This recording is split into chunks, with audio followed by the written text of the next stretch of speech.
Scott and I have just been talking about self-limiting beliefs. And Scott, you actually were able to discuss it really clearly so that even I got exactly what was happening there. Can you just explain that again? Okay, Judy.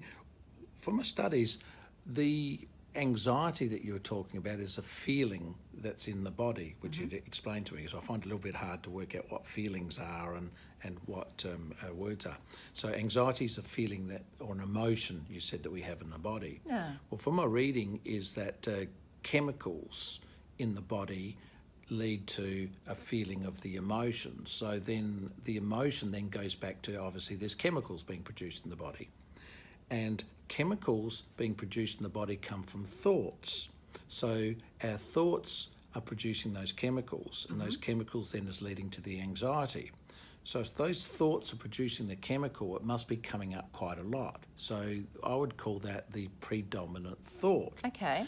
So then from a predominant thought, it has to be fed from somewhere.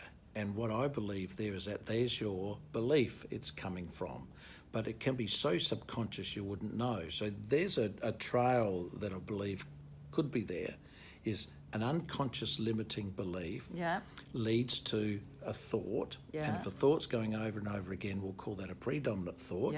And from a thought, chemicals are produced into the body, and chemicals are felt in the body through an emotion.